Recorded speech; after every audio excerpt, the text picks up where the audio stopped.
Bago tayo mag-umpisa sa ating istorya, i-comment mo naman kung taga saan ka at anong oras ka nanonood ngayon. Malay mo habang pinapakinggan mo ang kwentong ito, may isang aral kang madadala tungkol sa pamilya sakripisyo at kung hanggang saan kayang tiisin ng isang ina ang sakit na galing mismo sa mga anak na minahal niya ng higit pa sa sarili niyang buhay. Sa isang lumang bahay sa Bacoor, Cavite, nakatira si Salvacion de Malanta. 63 taong gulang biuda at kilala sa kanilang barangay bilang tahimik ngunit matatag na babae. Hindi siya mayaman nung una. Sa katunayan, nagsimula lamang siya sa isang lumang makinang panahi na minana niya pa sa kanyang ina. Sa maliit na sulok ng palengke, doon niya unang itinayo ang kanyang munting patahian. Pawisan, puyat at madalas walang maayos na kain, tinanggap niya ang kahit anong trabaho. Pagpapaikli ng pantalon, pagtatahi ng uniforme, pag-aayos ng zipper, paggawa ng kurtina, at kung minsan pati lumang kumot ng kakapitbahay ay tinatahi niya para lang may dagdag na barya. Maaga siyang nabiyuda nang mamatay ang asawa niyang si Norberto sa aksidente sa konstruksyon. Isang umaga umalis ito, dala ang baon na kanin at pritong talong, ngunit umuwi na lamang kinahapunan na nakahiga sa kabaong. Mula noon, nagbago ang takbo ng buhay ni Salvacion. Nawala ang katuwang niya sa pagpapalaki sa 4 na anak. Si Calderon ang panganay. Si Fricia ang mahilig mangarap ng marangyang buhay. Si Mavien ang tahimik ngunit matalinong anak. At si Odrina ang bunso na laging nakasunod sa saya ng ina.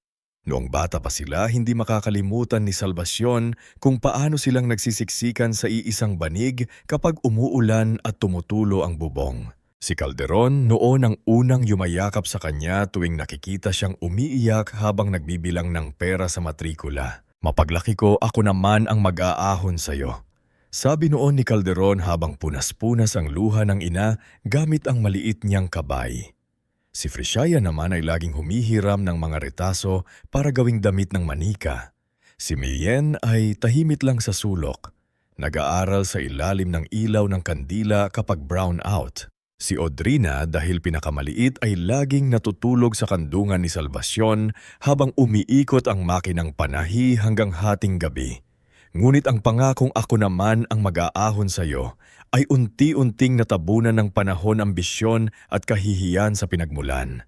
Dahil sa sipag ni Salvacion, nakapagpatayo siya ng simpleng bahay sa lupang nabili niya sa hulugan. Hindi ito mansyon pero matibay ang haligi, malinis ang bakuran at may puno ng santol sa ginig na itinanim pa ni Norberto noong buhay pa ito. Nang lumipas ang ilang taon, nakapagpatayo rin siya ng 2 maliliit na paupahang apartment sa likod ng bahay. Doon siya kumukuha ng dagdag na kita lalo na nang humina na ang patahian dahil sa edad niya. Sa barangay, marami ang may respeto kay Salvacion. Si Aling Virg Balatbat, tindera ng kakanin sa kanto, ay madalas dumalaw sa kanya tuwing umaga.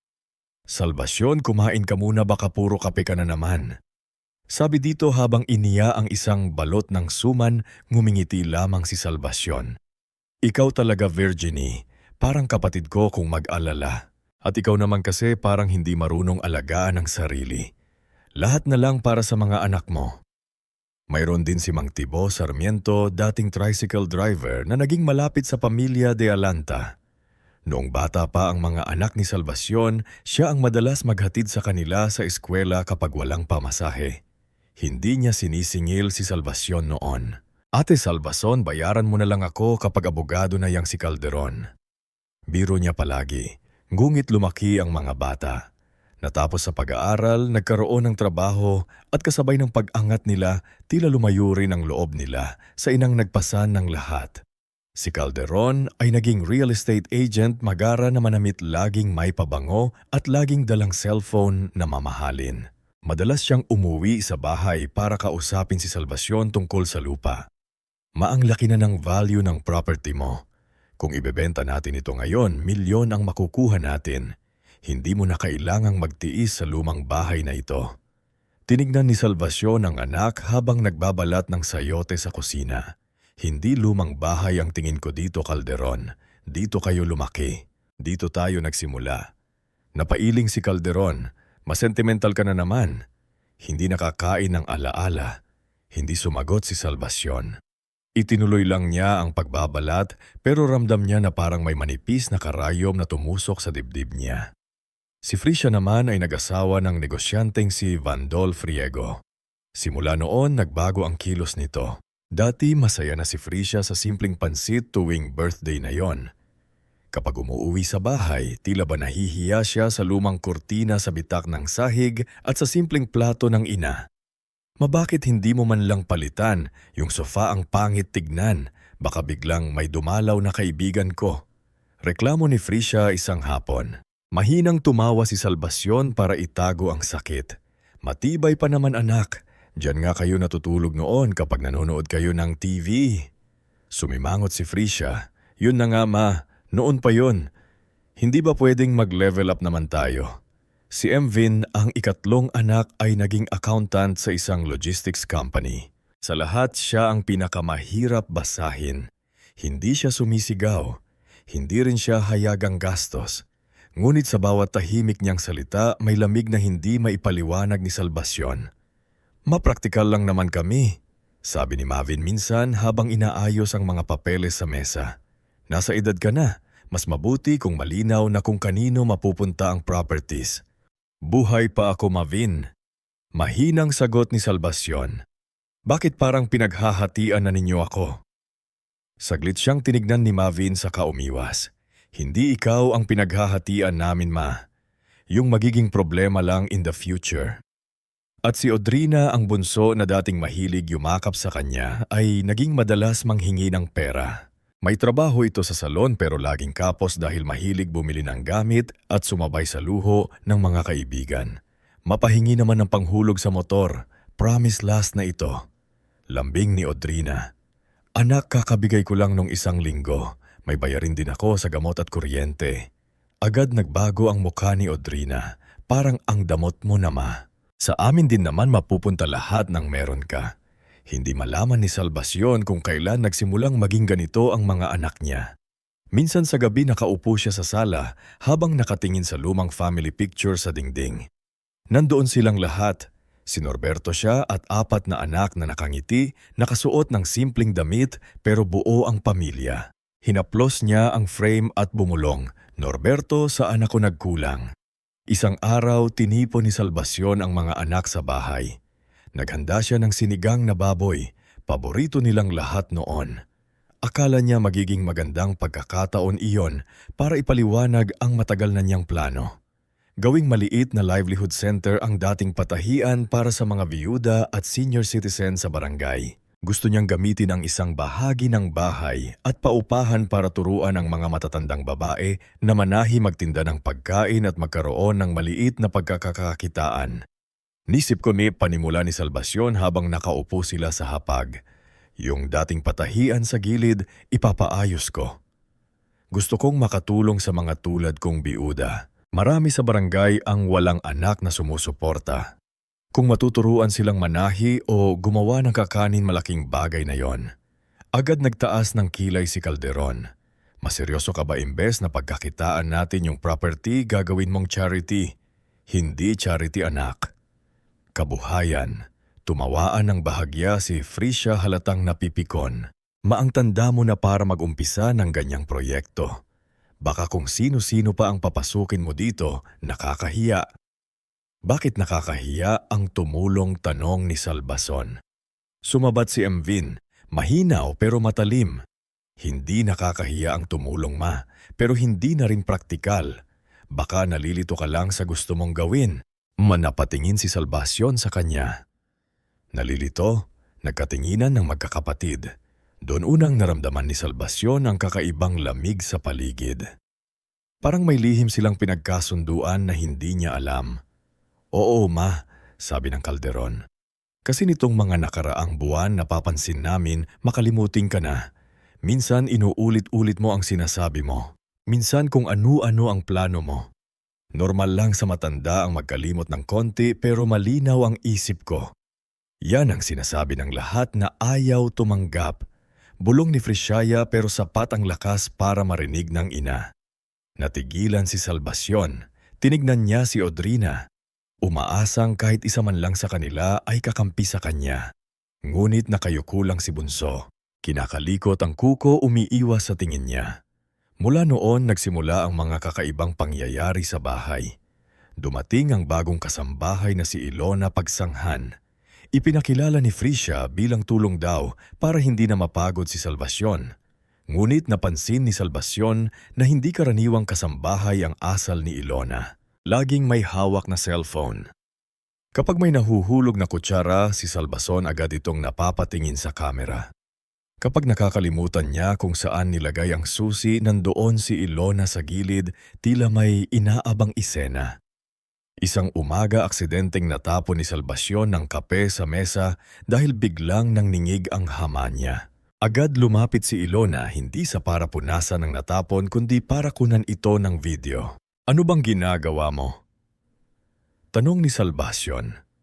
"Ay wala po na, Salvacion, para lang po maipakita kina Ma'am Frisha na kailangan niyo na po talaga ng kasama lagi. Hindi ako bata na, Ilona, at lalong hindi ako baliw." Hindi sumagot si Ilona pero nakita ni Salvacion ang bahagyang pagngisi nito dahil sa kaba. Pinuntahan ni Salvacion si Dr. Elidio Mananala, retired doctor at matalik na kaibigan noon ni Norberto. Matanda na rin ito pero malinaw pa ang isip at matalas pa ang paningin. Matapos siyang suriin at kausapin ng mahaba, nagtanggal ng salamin si Dr. Pidio at seryosong nagsabi, "Salvacion, pagod ka, stressed ka, may konting high blood pressure pero wala akong nakikitang senyales na wala ka sa katinuan." Napabuntong hininga si Salvacion. "Dok, bakit po kaya sinasabi ng mga anak ko na parang naloloka na ako?" Matagal siyang tinignan ni Dr. Elidio. Minsan, Salvacion, ginagamit ng tao ang salitang baliw kapag gusto nilang patahimikin ang isang taong ayaw sumunod sa gusto nila. Hindi nakasagot si Salvacion, para siyang binuhusan ng malamig na tubig. Bago siya umuwi, pinayuhan siya ng doktor na kausapin si Atty. Casimiro Lontayao, ang matandang abogado na tumulong noon sa pag-aayos ng titulo ng lupa nila. Pinuntahan niya ito kinabukasan.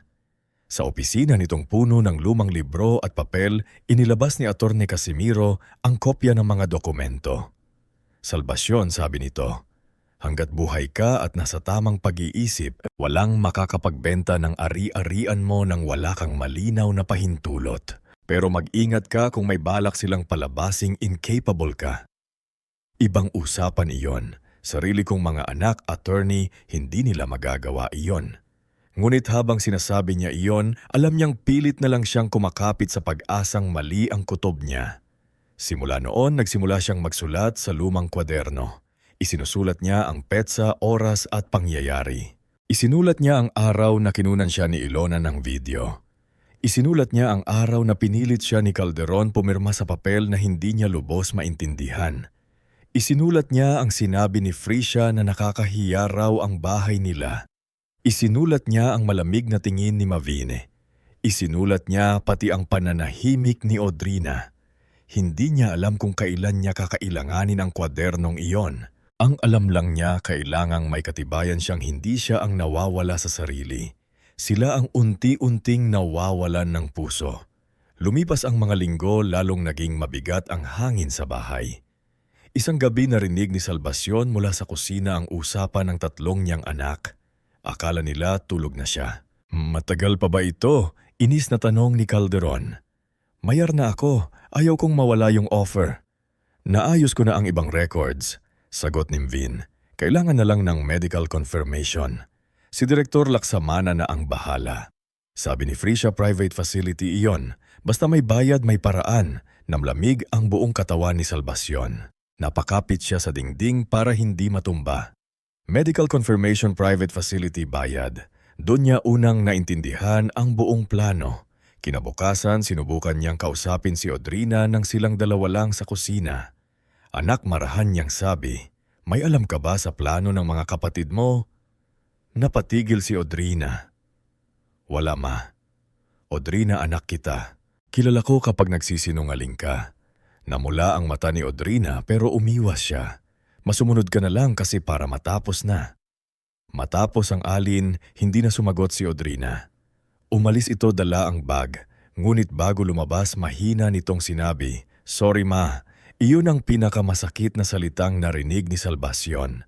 Hindi pa man nangyayari ang pagtataksil, humingi na ng tawad ang anak niyang alam ang mangyayari pero piniling manahimik. Dumating ang maulan na gabi na hindi malilimutan ni Salvacion. Naghahanda siya ng sopas para kay Kyrie anak ni Calderon at pinakamamahal niyang apo. Dumalaw kasi ang bata ng palihim, dala ang drawing ng puno ng santol. "Lola, bakit sabi ni Daddy bawal na raw ako dito?" tanong ni Kyrie. Pinilit ngumiti ni Salvacion. "Baka pagod lang ang daddy mo, apo." "Hindi naman scary, Lola." Napayakap si Salvacion sa bata. "Hindi, apo. Hindi ako scary." Ngunit bago pa niya maihain ang sopas may kumatok ng malakas sa gate. Sunod-sunod marahas. Pagbukas ni Ilona, pumasok ang dalawang lalaking nakauniporme. Kasunod ang isang nurse at si Calderon. Sa likod may ambulansyang nakaparada. Umiilaw ang pula at bulo sa gitna ng ulan. Calderon. Naguluhan si Salvacion. "Ano ito?" lumapit si Calderon. Matigas ang muka. Matama na kailangan mo ng magpagamot. Nahulog mula sa kamay ni Salvacion ng sandok. "Magpagamot saan? Sa mental hospital?" Malamig na sagot ni Mavin habang hawak ang folder. May rekomendasyon na. "Hindi ako baliw." Sigaw ni Salvacion. Hindi dahil nawawala siya sa sarili kundi dahil sa tindi ng sakit at takot. Lumabas si Aling Virgie mula sa kabilang bahay, nakapayong at nagmamadali. "Anong ginagawa niyo?" kay Salvacion sumunod si Mang Tibo. Hirap sa paglakad pero galit ang muka. "Calderon, nanay mo yan." Humakbang si Freya at hinarap sila. "Huwag kayong makialam. Family matter ito. Kapag humarang kayo, kakasuhan namin kayo." Umiiyak si Kyrie sa gilid. "Daddy, huwag si Lola." Ngunit hinila siya ni Ilona palayo. Tumakbo si Salvacion sa sala at kinura ang lumang kwaderno.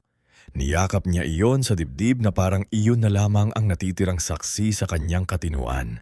Nang hawakan siya ng dalawang attendant, nagpumiglas siya, ngunit mahina na ang katawan niya kumpara sa kanila. "Calderon, anak." Pagsusumamo niya habang basang-basa na ang pisngi sa luha. "Pinalaki kita. Ipinag-utom ko sarili ko para makakain ka. Bakit mo ito ginagawa sa akin?" Saglit na kumibot ang mukha ni Calderon pero nilunok niya ang awa. Sa harap ng mga kapitbahay, sigaw siya. "Wala ka ng pag-asa, ma. Tanggapin mo na, baliw ka na." Parang tumigil ang ulan sa tenga ni Salvacion. Parang wala na siyang narinig kundi ang salitang baliw. Mula sa bibig ng anak na minsang nangakong siya naman ang mag-aahon sa kanya. Habang isinasakay siya sa ambulansya, nakita niya si Frisha na umiiwas ng tingin. Si Mian na tahimik na nagsasara ng folder at si Audrina na umiiyak ngunit hindi pa rin lumalapit. Nakita niya rin si Aling Virgin na humihigbi si Mang Tibo na galit at si Curie na pilit kumakawala habang tinatawag siya. "Lola, Lola." Bago tuluyang magsara ang pinto ng ambulansya, doon unang naramdaman ni Salvacion de Alanta ang bigat ng pagkakakulong.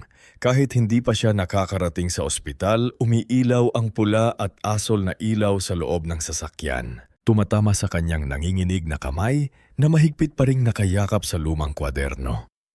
Basbasa ang laylayan ng kanyang damit mula sa ulan at sa bawat pag-arangkada ng ambulansya palayo sa bahay, para ring unti-unting hinihiwalay sa kanya ang lahat ng pinaghirapan niya sa loob ng maraming taon. Hindi niya malilimutan ang huling mukha ni Kyrie, ang apo niyang umiiyak habang tinatawag siya. Hindi rin mawawala sa tenga niya ang sigaw ni Calderon. "Wala ka ng pag-asa, ma. Tanggapin mo na. Baliw ka na." Paulit-ulit iyong bumabalik sa isip niya. Hindi dahil naniniwala siya kundi dahil hindi niya matanggap na ang salitang iyon ay nanggaling mismo sa anak na minsan niyang kinarga noong naglalagnat. Anak na ipinagbaon niya ng huling barya kahit siya mismo ay walang makain. Anak na ipinilit niyang pag-aralin kahit halos mabulag siya sa pagtatahi sa gabi. "Nanay," sabi ng nurse na nakaupo sa gilid, walang emosyon ang boses. "Huwag na po kayong tumiglas, para rin po ito sa ikinabubuti ninyo." Dahan-dahang itinaas ni Salvacion ng tingin. "Anak, hindi ako baliw." Pinagplanuhan nila ito. Hindi siya tinignan ng nurse. Sinilip lang nito ang papel sa folder. Ganyan po talaga minsan ang sinasabi ng pasyente kapag ayaw tanggapin ang kondisyon. Pasyente. Mahina ngunit malinaw na tanong ni Salvacion. Hindi niyo naman ako kinausap ng maayos. Hindi niyo naman ako tinanong kung ano ang totoo. Walang sumagot. Nang makarating sila sa San Gerardo Wellness Institute, sinulubong siya ng isang malaking gate na kulay puti, may mataas na pader at may CCTV sa bawat sulok. Kung titingnan mula sa labas, mukha itong mamahaling pasilidad. Malinis ang harapan, may fountain sa gitna, may mga halaman sa pasilyo at may karatalang nagsasabing healing with dignity and compassion. Napangiti ng mapait si Salvacion nang nabasa iyon. Dignity, compassion. Dalawang salitang hindi niya naramdaman nang hilahin siya mula sa sariling bahay. Dinala siya sa receiving area kung saan naroon si Direktor Armand Laksamana. Lalaking nasa edad, makinis ang suot na polo at may ngiting pang negosyante kaysa doktor. Hindi siya tumayo nang pumasok si Salvacion, sinulyapan lang siya mula ulo hanggang paa. Pagkatapos ay tumingin sa papel na inihabot ng nurse. Mrs. Di Malalanta, sabi nito, makabubuti sa inyo na manatili muna rito. May concern ang pamilya ninyo sa inyong behavior. Hindi concern ang tawag doon. Kasakiman bahagyang nagtaas ng kilay si Direktor Armand sa ngumiti ng maliit. Nakikita ko may resistance. Resistensya dahil alam kong niloloko ninyo ako. Tinapik ni Direktor Armand ang papel. May dokumentos kami, may family statement, may recommendation. Gusto kong tawagan ang abogado ko. Later, malamig na sagot nito. Kapag mas kalmado na kayo, kalma ako. Mading sabi ni Salvacion, kayong lahat ang ayaw makarinig ng katotohanan. Ngunit imbes na makinig, ipinatawag ni Direktor Armand ang nurse supervisor na si Maribel Castañeda. Malapad ang katawan nito, mahigpit ang pagkakatali ng buhok at may matang sanay ng manindak ng pasyente. Room 17. Utos ni Direktor Armand. Observation level. Huwag mo na siyang bigyan ng external communication. Napahigpit ang hawak ni Salvacion sa kwaderno. Hindi ninyo pwedeng gawin ito. Lumapit si Maribel. Nanay, sumunod na lang po tayo para hindi na humahaba. Akin ang kwaderno ko, sabi ni Salvacion nang tangkain ko rin iyon ng isang aide. Bawal po ang personal item sa first intake, sagot ni Maribel. Hindi ito ordinaryong gamit. Nandito ang mga tala ko. Nandito ang ebidensya ko. Ngumiti si Maribel, ngumit walang awa iyon. Mas lalong kailangan naming kunin kung ganyan ang tingin ninyo riyan. Pilit nilang kinuha ang kwaderno sa kanya. Parang tinanggal na bahagi ng kanyang katawan. Hindi siya sumigaw. Hindi siya nagwala.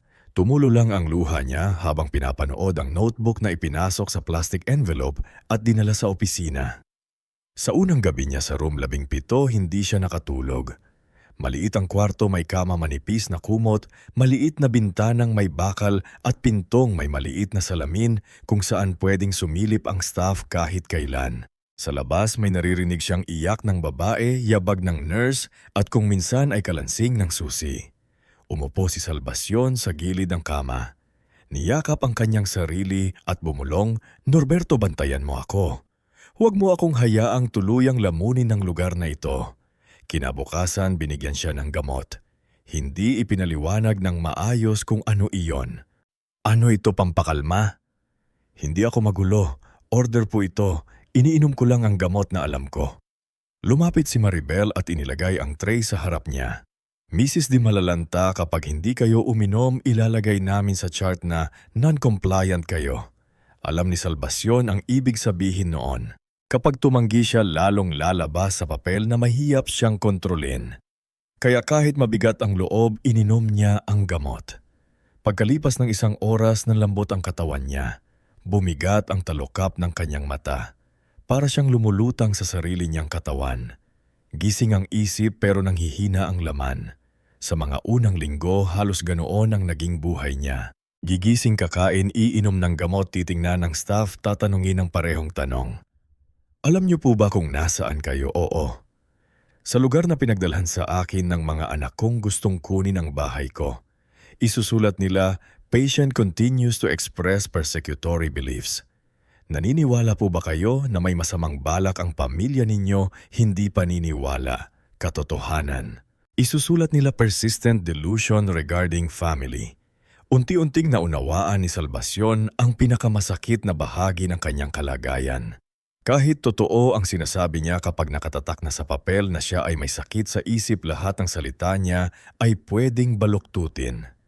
Sa dining area niya nakilala si Nerissa Alfon, isang babae na nasa edad 70. Dating school principal, tuwid pa rin ang tindig kahit maputla ang muka. Tahimik itong kumain, maayos ang pagkakahawak sa kutsara at may dignidad sa kilos na hindi kayang burahin ng puting hospital gown. "Bago ka," sabi ni Nerissa isang tanghali. Tumanggi si Salvacion, 5 araw pa lang. "Ano ang sabi nila sa'yo? Baliw daw ako." "Ikaw," ngumiti ng mapait ni Risa. "Danger to herself daw. Ang totoo, ayaw kong ibenta sa pamangkin ko ang bahay na ipinaman ng asawa ko." Saglit lang silang nagkatiginan. Sa simpleng palitan ng salita, alam agad ni Salvacion na hindi siya nag-iisa. Sa mga sumunod na araw, ipinakilala ni Nerissa si Salvacion kay Basti Quirino, dating radio technician na napasok sa ospital matapos magkaroon ng matinding trauma nang mamatay ang asawa sa sunog. Hindi tulad ni Salvacion at Nerissa, may tunay na pinagdaraanan si Basti, ngunit hindi siya mapanganib. Minsan lang siyang hindi makapagsalita ng diretso kapag naaalala ang sunog. Sa kabila nito, ginamit ng mga kamag-anak niya ang kanyang trauma para maagaw ang maliit na bahay at pensyon. Dito sabi ni Basti habang nakaupo sila sa garden area isang hapon, "Kapag may pera ang pamilya mo, matagal kang mabubulok dito. Kapag wala naman, mabilis kang itatapon." Napatingin si Salvacion kay Basti. "May lumalabas dito, may lumalabas," sagot ni Nerissa. "Yung may pamilyang tunay na nagmamahal, yung may abogado, yung may nakakaalalang hanapin sila." Napayo si Salvacion, "May apo akong hahanapin ako." "Bata," tanol ni Nerissa. "Oo, si Kyrie." Hinawakan ni Nerissa ang kamay niya. "Kumapit ka sa pangalang iyon. Sa loob ng ganitong lugar, kailangan mo ng dahilan para hindi sumuko." Hindi nga sumuko si Salvacion. Sa unang buwan nagmukha siyang mahina. Sa ikalawa natuto siyang mag-obserba. Sa ikatlo nagsimula siyang magbilang ng oras. Napansin niya kung kailan nagpapalit ang shift ng nurse, kung sino ang mabait, kung sino ang bayaran, kung kailan iniiwan ang storage room na bukas, kung saan dumadaan ang laundry staff at kung sinong aide ang may konsensya pa. Isa sa mga napansin niya ay si Juniper Maloles, batang nursing aide na tahimik ngunit hindi malupit. Kapag nagbibigay ito ng pagkain, hindi nito ibinabagsak ang trenteng umiiyak, hindi nito agad tinatawag na episode. Minsan nakita ni Salvacion na tinulungan nito ni Sebastie na ayusin ang kumot kahit bawal daw magtagal ang staff sa kwarto. Isang gabi habang naglilinis si Juniper sa hallway, marahang tinawag si Salvacion. Anak, napahinto ito. "Bakit po na Salvacion? May nanay ka pa ba na tigilan si Juniper?" "Wala na po. Namatay po nung 1 taon. Kaya pala marunong kang tumingin sa matanda na parang tao pa rin kami." Hindi agad nakasagot si Juniper. "May lungkot sa mata nito. Nagtatrabaho lang po ako, Nay. Alam ko, pero alam ko rin kapag may mabuting puso ang tao." Mula noon, unti-unting naging magaan ang loob ni Juniper kay Salvacion. Hindi agad ito tumulong, ngunit nakikinig. Isang gabi nang walang ibang staff sa hallway, nagtanong ito ng mahina, "Totoo po ba yung sinasabi niyo na dinala kayo dito dahil sa lupa?" Tumingin si Salvacion sa maliit na salamin ng pinto, sinigurong walang tao. "Anak, kung may anak kang pinaghihirapan mong buhayin, maiis mo bang isang araw ay ipapasok kanila dito para mapasa kamay nila ang bahay mo?" Napayuko si Juniper. "May mga nakita na rin po akong ganito, pero natatakot ako." "Hindi kita pinipilit," sabi ni Salvacion. "Pero tandaan mo, ang pananahimik bang mabuti ay minsan nagiging tulong sa masama." Tumimo iyon kay Juniper. Samantala sa labas ng ospital, mabilis na kumikilos ang mga anak ni Salvacion. Si Calderon ay nakikipagmita na sa developer na si Roldan Vicas. Isang negosyanteng gustong bilhin ng bahay at lupa para gawing townhouse project. Ipinapakita ni Calderon ang property na para bang kanya na iyon. "May minor legal concern lang," sabi niya kay Roldan habang nakatayo sila sa labas ng bahay. "Pero controlled na." Medically unfit na ang mother ko so kami na ang mag-aasikaso. Sa loob naman ng bahay ay si Freya ay nagplano na ng dinner party. Gusto niyang ipakita sa mga kaibigan na malapit na silang lumipat sa mas sosyal na subdivision. Finally, sabi niya kay Vandolph habang sinusukat ang bagong damit, makakaalis na rin tayo sa bahay na amoy lumang tela at kahirapan. Hindi natuwa si Vandolph. Free nanay mo pa rin yon. Hindi mo naiintindihan, sagot niya. Buong buhay ko kinailangan kong takasan ang pinanggalingan ko. Baka ang tinatakasan mo hindi kahirapan. Baka sarili mong hiya. Hindi sumagot si Freya. Si Mivin naman ay gumagawa ng mas delikadong hakbang. May mga papeles siyang inaayos, mga pirmahan kailangang magmukhang pinayagan ni Salvacion. Sinubukan niyang gayahin ang pirma ng ina gamit ang lumang resibo. Hindi niya alam na may hawak na original signature record si Attorney Casimiro Luntayo mula pa sa unang bili ng lupa. Sa Odrina naman sa kabilang banda ay nagsisimula ng hindi makatulog. Tuwing gabi naririnig sa isip niya ang sorry man na sinabi niya bago kunin si Salvacion. Minsan nadatnan niyang Kyrie sa sala na nakaupo sa sahig. Hawak ang drawing ng puno ng santol. Tita Odrina, bakit hindi tumatawag si Lola na paluluha si Odrina pero pinupunasan agad? Nagpapagaling lang siya pero sabi ng daddy baliw daw. Totoo ba yun? Hindi masagot si Odrina dahil alam niya na hindi. Sa San Gerardo dumating ang ikalimang buwan ni Salvacion. Payat na siya kaysa dati, ngunit mas malinaw ang isip niya. Natuto siyang itago ang tapang sa katahimikan. Natuto siyang ngumiti sa mga nurse habang binibilang ang kanilang pagkakamali. Sa tulong ni Nerissa nakagawa siya ng detalyadong salaysay tungkol sa gabing kinuha siya. Ginamit nila ang likod ng lumang therapy worksheet. Maliliit ang letra para hindi halata. Si Basti naman ang nagturo sa kanya kung saan dumadaan ng lumang linya ng telepono sa storage room. Hindi na ginagamit ng opisina paliwanag ni Basti. Pero buhay pa ang dialon kapag sinaksak ng maayos. Kailangan lang ng pagkakataon. Ang pagkakataong iyon ay dumating isang gabi ng malakas na bagyo. Nag-brown out ang buong pasilidad. Ilang segundo lang dapat bago gumana ang generator ngunit may pumalya. Nagkagulo sa hallway, may pasyenteng sumisigaw, may nurse na tumatakbo. Si Maribel ay abalang-abala sa front station. Sa likod ng building, naiwang nakabukas ang service gate dahil nagmamadaling pumasok ang laundry delivery. Lumapit si Juniper sa kwarto ni Salvacion. Nanginginig ang kamay habang hawak ang kunsi. Naipulong niya. Ngayon lang ang pagkakataon na pahawak si Salvacion sa dibdib. Juniper, hindi ko na kaya. Naiyak na sabi nito. Nakita ko yung logbook. Wala kayong court order. Wala kayong proper evaluation at may tawag kanina si Direktor Armand. Sabi niya siguraduhin daw na hindi kayo makakalabas bago ang pirmahan ng lupa. Tumayo sa saldasyon. Hindi mabilis dahil mahina pa ang katawan pero buo ang loob. Sa kabilang kwarto nakahanda na si Nerissa. Si Basti naman ay may dalang lumang laundry uniform sa papasok.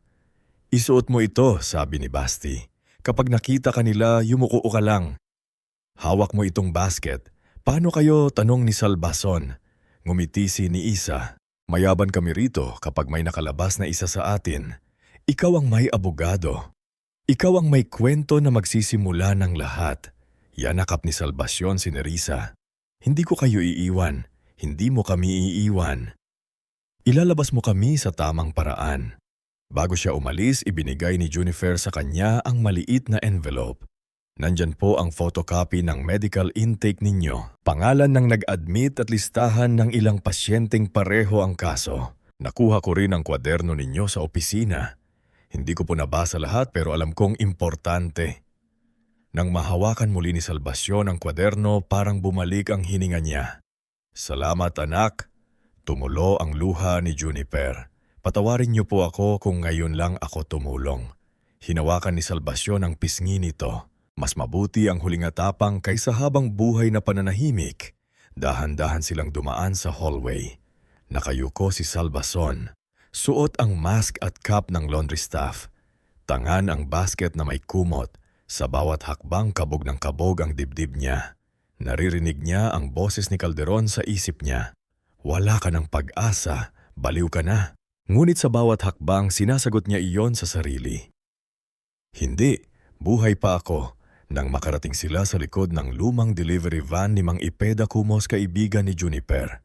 Matanda na ito, may bigote at nakasuot ng kapote. Hindi na nagtanong ng marami, binuksan lang ang pinto. Bilisan natin, Nay. Kapag bumalik ang kuryente, hahanapin kayo. Bago sumakay, lumingon si Salvacion sa mataas na pader ng San Gerardo. Nasa loob pa rin si Nani, Risa Basti at iba pang taong itinapon ng sariling pamilya. Pero hindi na siya katulad ng gabing ipinasok siya roon. Hindi na siya lamang isang inang sugatan. Siya ay saksi. Siya ay ebidensya. Siya ay babaeng bumangon sa lugar na itinayo para patahimikin siya. Habang umaandar ang van sa gitna ng ulan, hinakap niya ang kwaderno envelope at salaysay na isinulat nila ni Risa. Nanginginig siya sa lamig at takot. Ngunit sa unang pagkakataon matapos ang 5 buwan, may liwanag sa kanyang mata. Dadaling ko po kayo sa maliit na chapel sa Imus. May madre roon mapagkakatiwalaan. Tumanggo si Salvacion. Salamat. Anong gagawin niyo po pagkatapos nito? Nay, tumingin si Salvacion sa bintana. Sa labas dumadaloy ang ulan sa salamin, parang luhang matagal nang hindi napupunasan. Naalala niya ang bahay, ang puno ng santol, ang kanyang si Kyrie, ang mga anak niyang akala ay tuluyan na siyang mabubura. Mahina siyang nagsalita, ngunit buo ang bawat salita. Hindi ako maghihiginti para manikit. Lalaban ako para lumabas ang katotohanan. At kapag humarap sila sa akin, ipapakita ko sa kanila na ang inang itinapon nila ay hindi na babalik bilang kawawa. Babalik ako bilang katotohanang hindi na nilang kayang ikulong. Bago tayo magpatuloy sa ating istorya, i-comment mo muna kung taga saan ka at anong oras ka nanonood ngayon. Sa pagpapatuloy na ito, makikita natin na hindi lahat ng paghihiginti ay kailangang madugo o marahas. Minsan ang pinakamabigat na patibong ay ang katotohanang matagal mong itinago hanggang sa mismong mga taong nanakitsao ang kusang humulog sa sarili nilang kasinungalingan. Habang humahagibis ang lumang delivery van ni Mang Ipeda Kumos sa basang kalsada lang Imus, nakaupo si Salvacion de Malanta sa likod. Nakabalot sa manipis na kumot, hawak ang kaniyang lumang kwaderno at isang maliit na envelope na ibinigay ni Juniper Maloles.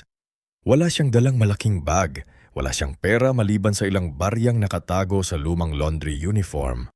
Wala siyang alahas, walang cellphone, walang kahit anong patunay na minsan siyang naging may-ari ng bahay lupa at dignidad na pilit inagaw sa kanya. Ngunit sa gabing iyon, hawak niya ang unang piraso ng katotohanan.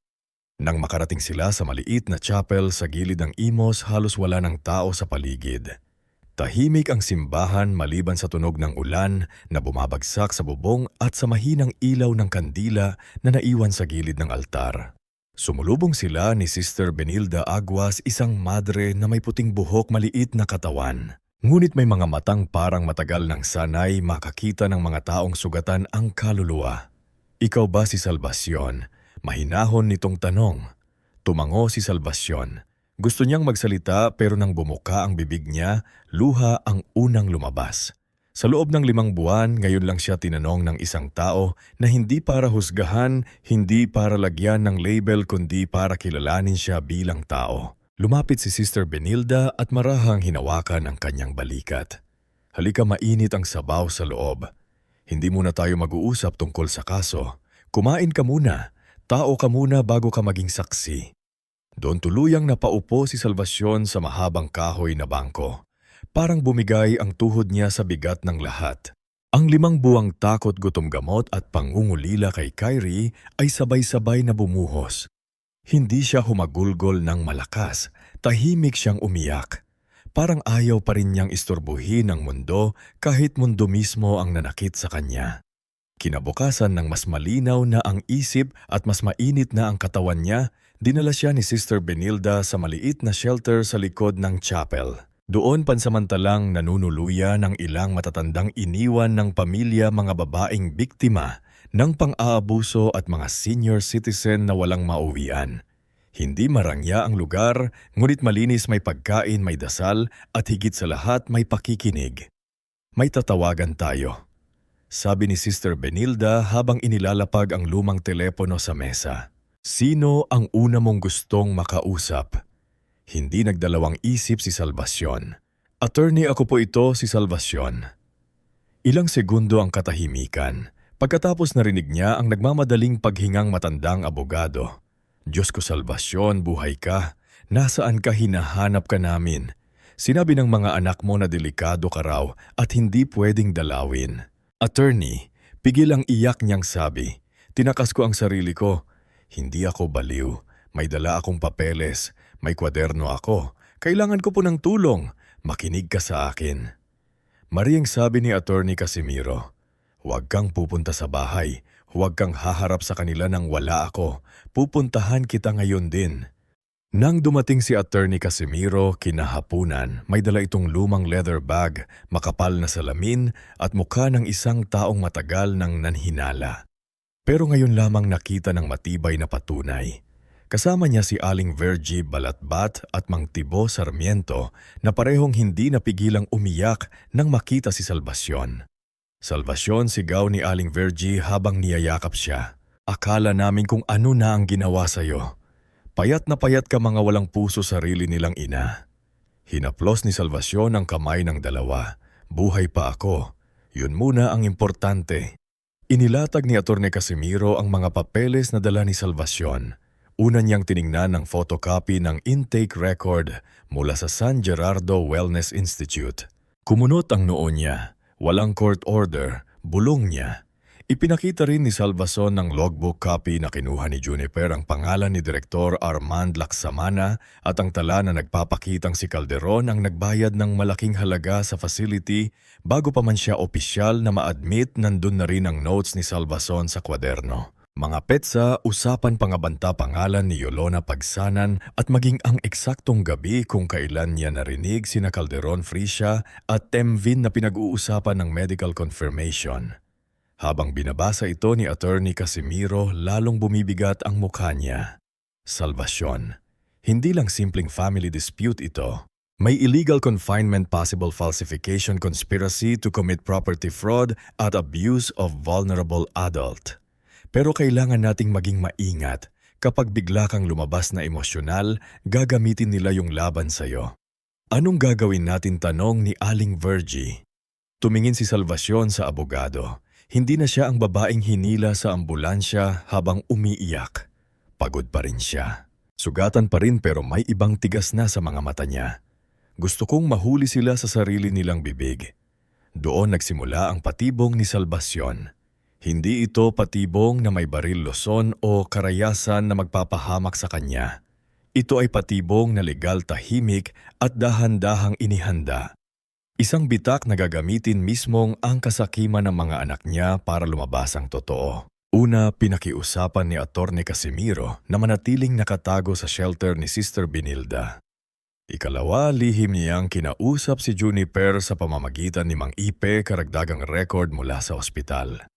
Ikatlo, kinausap nila si reporter Lualti Cabagan, isang lokal na mamamahayag na matagal nang nag-iimbestiga tungkol sa mga private wellness facility na ginagamit ng ilang pamilya para itago ang mga matatandang ayaw nilang alagaan. Si Lual ay isang babaeng nasa edad 40, maigsi ang buhok, mabilis magsalita at may dalang maliit na recorder sa bag. Nang narinig niya ang kwento ni Salvacion, hindi siya agad nagsulat. Umupo muna siya sa harap nito at nagtanong ng malinaw. Nanay Salvacion, kaya niyo po bang ulitin sa akin ng buo mula sa araw na nagsimula kayong pagbintangan na wala sa katinuan hanggang sa gabing tumakas kayo? Tumango si Salvacion. Kaya ko. 5 buwan ko itong inulit sa isip ko para hindi ko makalimutan ang totoo. Nagbubuntong hininga. Habang nagsasalita si Salvacion, tahimik si luwalhati. Paminsan-minsan ay napapahinto ito. Hindi dahil nagdududa kundi dahil nahihirapan ding tanggapin kung gaano kabigat ang ginawa ng sariling mga anak sa isang ina. May permiso po ba akong i-record ito? Tanong ni Ilwalhati. Oo, sagot ni Salvacion, pero huwag munang ilabas, hindi pa oras. Bakit po dahan-dahang tumingin si Salvacion sa bintana dahil gusto kong makita mismo ng mga anak ko ang inaakala nilang multo na wala ng boses. Samantala, sa bahay ni Salvacion sa Bacoor, patuloy ang pagpapakasasa ng mga anak. Si Calderon ay halos araw-araw nang kausap si Roldan Vicas, ang developer na gustong bumili ng lupa. May dala na itong initial offer at si Calderon naman ay nagpapanggap na kontrolado na ang lahat. Sigurado ka bang walang magiging problema? Tanong ni Roldan habang tinitignan ng blueprint ng planong townhome. Wala, sagot ni Calderon. Ang mother ko ay nasa facility. Hindi na siya capable magdesisyon. Kami ang immediate family, pero may legal guardianship order ba kayo? Saglit na natigilan si Calderon ngungit agad ding ngumiti. Inaayos na may medical documents kami, formality na lang. Sa kusina narinig iyon ni Udrina. Hawak niya ang baso, ngunit hindi niya namamalayang nanginginig na pala ang kamay niya. Simula nang nawala si Salvacion, halos hindi na siya makatulog ng maayos. Tuwing dumadaan siya sa kwarto ng ina, naamoy pa rin niya ang lumang pabango nito, ang amoy ng bagong plantsyang tela at ang langis na ipinapahid ni Salvacion kapag masakit na ang rayuma. Isang gabi dinatnan niya si Kyrie sa likod ng bahay, nakaupo sa ilalim ng puno ng santol. Anong ginagawa mo rito? Tanong ni Audrina. Hinihintay ko po si Lola, sabi ni Kyrie. Matagal pa siyang uuwi. Sabi ni Daddy hindi na raw siya uuwi kasi baliw siya. Tumingala si Kyrie. Tita, bakit kapag sinasabi nila iyon parang hindi totoo? Hindi nakasagot si Audrina. Lumuhod siya at yinakap ang bata.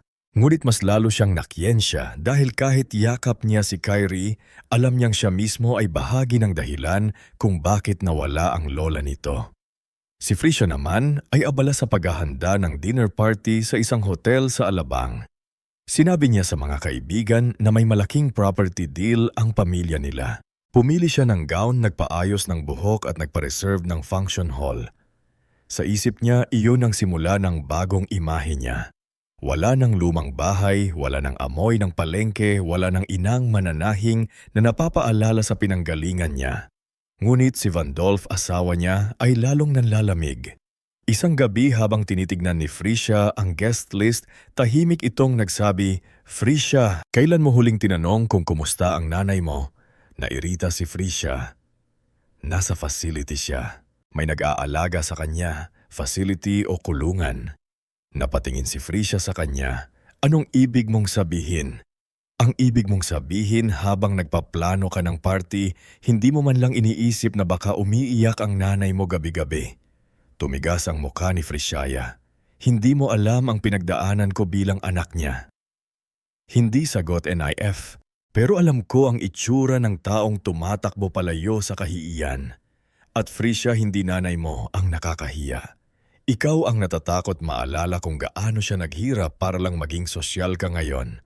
Sinampal ni Frishaya ang mesa. Tumigil ka. Tumigil ako, pero kapag may lumabas na mali sa ginawa ninyo, huwag mong asahan na ipagtatanggol kita. Sa opisina naman ni Mavien, lalong lumalalim ang hukay na siya mismo ang naghuhukay. Gumagawa siya ng kopya ng authorization papers kung saan lumalabas na pinapayagan daw ni Salvacion na ibenta ang property. Ang pinakamalaking pagkakamali niya, minadali niya ang petsa.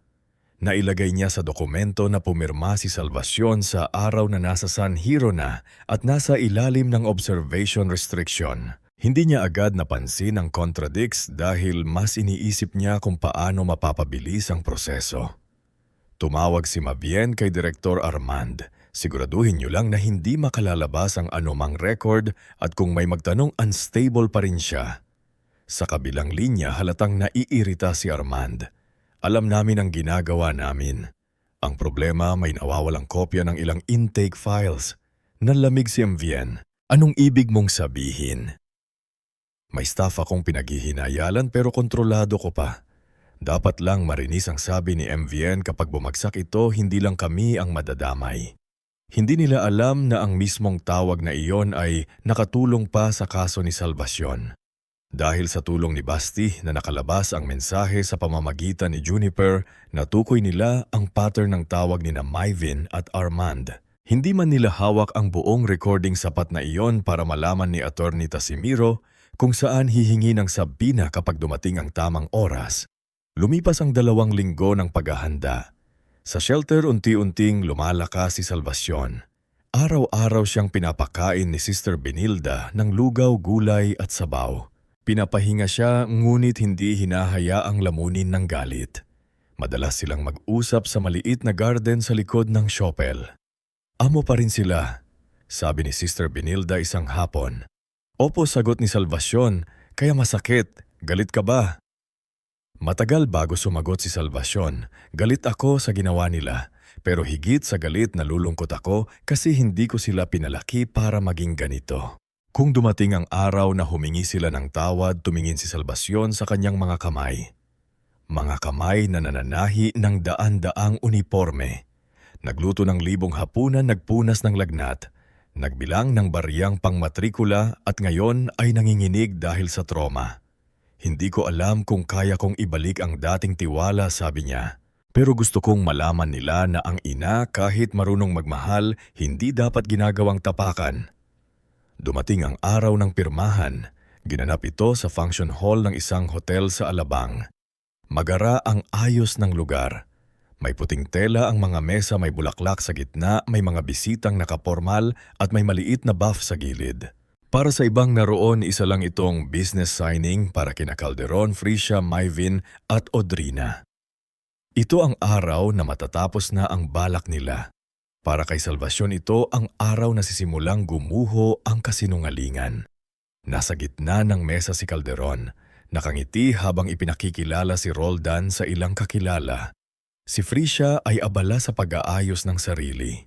Sinisiguradong maganda siya sa bawat kuha ng litrato. Si Maivin ay tahimik na nagche-check ng documents. Si Audrina naman ay maputla, halos hindi makain at paulit-ulit na tumitingin sa pinto. Relax, bulong ni Calderon sa kanya. Wala na si Mama, hindi siya makakalabas doon. Napikit ni Audrina kung alam lang ni Calderon kung gaano kabigat ang salitang iyon. Lumapit ang notaryo at hinanap ang final confirmation. Bago tayo pumirma, kailangan kong malinaw kung ano ang legal basis ninyo to act on behalf of Mrs. Salvacion de Malanta. Agad nagsalita si Maivin, we have medical certification and family authorization. Inabot niya ang folder, kinuha iyon ng notaryo at binasa. Ilang segundo pa lang ay bahagya ng kumunot ang noon nito. May orihinal ba kayo nito? Susunod na sagot ni Calderon. Formality na lang, biglang bumukas ang pinto ng function hall ng hotel. Una nilang nakita si Attorney Casimiro Lontayo, mabagal maglakad ngunit matatag ang tindig. Kasunod si Reporter Luwalhati Cabansag, may dalang camera crew na maliit ngunit sapat para dokumentuhan ang mangyayari. Nasa likod sina Kapitan Damaso Ilustre, Aling Verg Malatbat, Mang Tibo Sarmiento. Sister Benilda at Juniper Maloles na nakayuko ngulit buo ang loob at sa gitna nila nakasuot ng simpleheng bestidang kulay abo. Payat-ngit tuwid ang tindig, pumasok si Salvacion de Alanta. Parang nahunto ang oras. Nabitawan ni Fricia ang hawak na baso. Bumagsak iyon sa sahig at nabasag ngunit wala ni isang gumalaw. Si Maivin ay namutla na, parang hinigop ang dugo sa muka. Si Audrina ay napasapo sa bibig at agad na umiyak. Si Caldero naman ay matagal ng ilang segundong pagkabigla ay sumigaw. Anong ginagawa mo rito? Tumakas ka. Dapat hulihin ka. Hindi sumagot agad si Salvacion.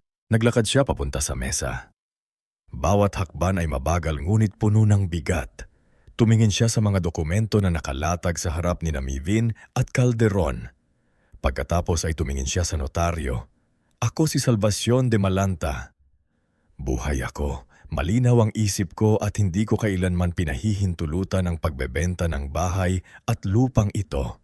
Nagagulo ang bulbulang sa paligid. Ma, nanginginig na, sabi ni Fricia.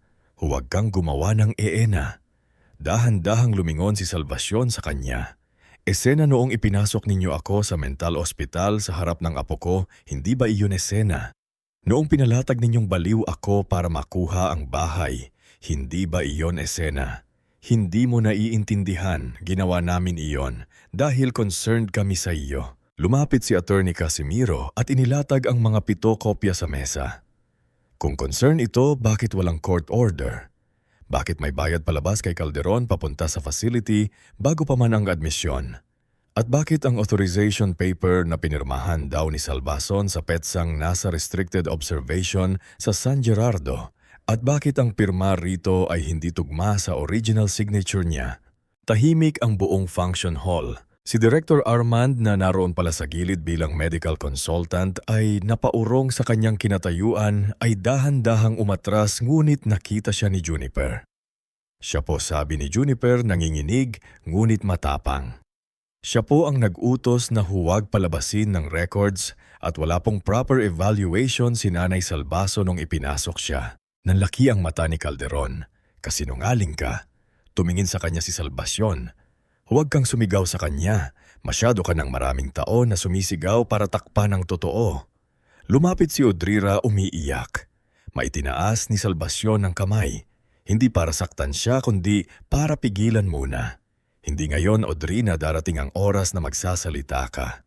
Pero ngayon, kailangan munang marinig ng lahat ang katotohanan. Inilabas ni Reporter Lualti ang reorder. Mrs. De Alanta, handa po ba kayong sabihin sa harap nila ang nangyari? Tumanggo si Salvacion. Ngunit bago siya magsimula, tumingin muna siya sa 4 niyang anak. Matagal, masakit. Parang binabalikan niya sa isip ang bawat gabing pinagpuyatan niya sila. Bawat baong inihanda. Bawat sakit na pinasahan. Bawat pangarap na itinanim. Akala ninyo mahinang sabi niya, ngunit narinig ng lahat ang patibuni na ito ay para ipahiya kayo. Hindi ang patibong na ito ay para bigyan kayo ng huling pagkakataong sabihin ang totoo bago pa kayo tululang lunurin ng sarili ninyong kasinungalingan. Nanginginig ang labi ni Fricia. Si Mavien ay hindi makatingin. Si Calderon ay galit na galit. Ngunit sa likod ng galit niya ay may takot ng hindi niya na maitago. Si Odrina ay halos bumagsak sa upuan sa bigat ng konsyensya. Hinawakan ni Salvacion ang lumang kwaderno. Binuksan ito sa pahinang may petsa ng gabing dinala siya sa ospital at nagsimulang bumasa. Bawat salita niya ay parang martilyo pumapalo sa katahimikan. At sa unang pagkakataon, matapos ang 5 buwan, hindi na siya ang nakakulong. Ang mga anak niya na ang makakatakas. Bago tayo magpatuloy sa ating istorya, i-comment mo muna kung taga saan ka at anong oras ka nanonood ngayon. Sa bahaging ito, makikita natin na kapag ang kasinungalingan ay itinayo gamit ang luha ng isang ina. Darating ang araw na kahit gaano kataas ang pader nito, guguhurin ito sa harap ng katotohanan. Nang magsimulang bumasa si Salvacion de Alanta mula sa lumang kwaderno, walang ingay sa buong function hall maliban sa mahina niyang tinig at sa malakas na kabog ng dibdib ng mga taong sangkot sa kasinungalingan. Hawak niya ang kwaderno na minsang pilit kinuha sa kanya sa San Gerardo Wellness Institute, ang kwadernong inakala ng mga anak niya na tuluyan ng mawawala kasama ng kanyang boses. Hunyo 16, basa ni Salvacion. Malinaw ang bawat salita kahit nanginginig pa rin ang kanyang kamay. Narinig ko sina Calderon, Fricia at Mavien sa kusina. Pinag-uusapan nila ang medical confirmation. Sabi ni Fricia si Direktor Laksamana na ang bahala. Basta may bayad, may paraan. Parang may mabigat na bagay na bumagsak sa dibdib ni Fricia. Napaatas siya ng kalahating hakbang. Napatingin siya kay Vandolph na nakatayo sa gilid ng hall. Maputla ang muka at halatang halos hindi makapaniwala sa narinig. Vandolph, mahinang tawag ni Fricia, ngunit hindi lumapit ang asawa niya. Hindi tumigil si Salvacion. Hunyo 19. Pinilit ako ni Calderon pumirma sa isang papel.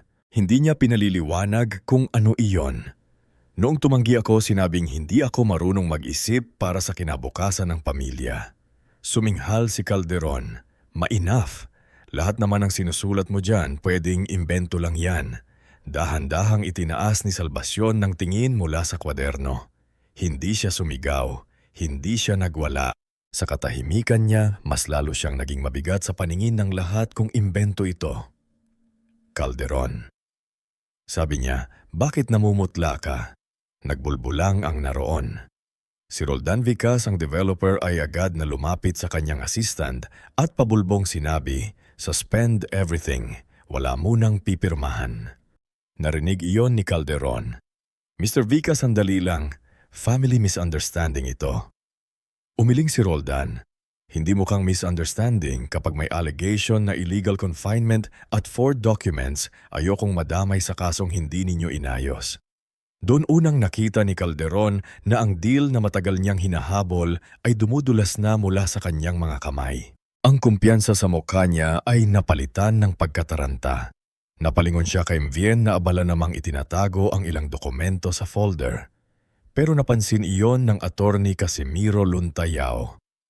"Mr. Mvenian Marin, nasabi ng matandang abogado, huwag mong gagalawin ang mga dokumentong yan.